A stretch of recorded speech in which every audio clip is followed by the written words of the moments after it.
మాజీ ఎంపీ మధుయాష్ కి అస్వస్థకు గురయ్యారు. మంత్రి శ్రీధర్ బాబును కలిసేందుకు సచివాలయానికి వచ్చారు. ఆయన ఈ నేపథ్యంలో ఒక్కసారిగా ఛాతీలో నొప్పితో ఆయన కుప్పకూలిపోయారు. ఇటు సచివాలయంలోని వెంటనే అక్కడ సిబ్బంది రియాక్ట్ అయ్యారు. సిబ్బంది రియాక్ట్ అయ్యానికి పీసీఆర్ అందించారు. చికిత్స నిమిత్తం గచ్చిబౌలి ఏజీ హాస్పిటల్కి తరలించడం జరిగింది. మధుయాష్ కి గౌడ్ని మరి కాసేపట్లో ఈ అంశానికి సంబంధించి పూర్తి డీటెయిల్స్ అందించేందుకు ఇటు మా ప్రతినిధి కూడా సిద్ధంగా కాబోతున్నారు. మధుయాష్ కి గౌడ్ సచివాలయానికి వచ్చారు. ఆయన ఇటు మంత్రి శ్రీధర్ బాబుని కలిసేందుకు సచివాలయానికి చేరుకున్నారు.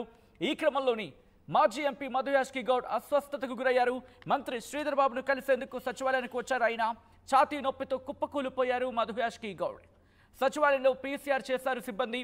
చికిత్స నిమిత్తం గచ్చిబౌలి ఏజీ హాస్పిటల్కి తరలించినట్టుగా తెలుస్తుంది. ప్రస్తుతం ఆయన ఆరోగ్యం ఎలా ఉందో డీటెయిల్గా తెలుసుకుని ప్రయత్నం చేద్దాం. మా ప్రతినిధి మధు అప్డేట్స్ అందించేందుకు సిద్ధంగా ఉన్నారు. మధు, ప్రస్తుతం ఇటు మధుయాష్ కి గౌడ్ ఆరోగ్యం ఎలా ఉంది? ఎగ్జాక్ట్లీ సెక్రటరియట్ లో మంత్రి ఛాంబర్ కి వెళ్లారు. శ్రీధర్ బాబు మంత్రి ఛాంబర్ కి ఒక్కసారిగా కుప్పగూలి కింద పడిపోయినటువంటి పరిస్థితి, నడవలేనటువంటి పరిస్థితిలోకి వెళ్ళిపోయారు.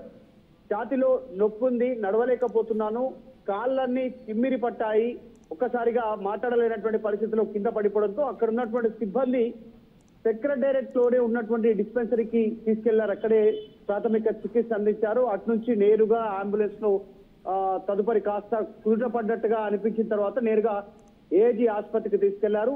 గచ్చిబౌలిలో ఉన్నటువంటి ఏజీ ఆసుపత్రికి. అక్కడ కూడా డైరెక్ట్ గా ఎమర్జెన్సీ వార్డులోకి తీసుకెళ్లారు. ఎమర్జెన్సీలో ప్రస్తుతం చికిత్స తీసుకుంటున్నారు. ఇంకా పూర్తి వివరాలు తెలియదు, ఏం జరుగుతుంది అనేటువంటిది. ఆయన కుటుంబ సభ్యులు, అత్యంత సన్నిహితులు, ఆయనకు దగ్గరగా ఉన్నటువంటి నాయకులంతా కూడా ఏజీ ఆసుపత్రికి చేరుకుంటున్నటువంటి సిచ్యువేషన్ ఉంది.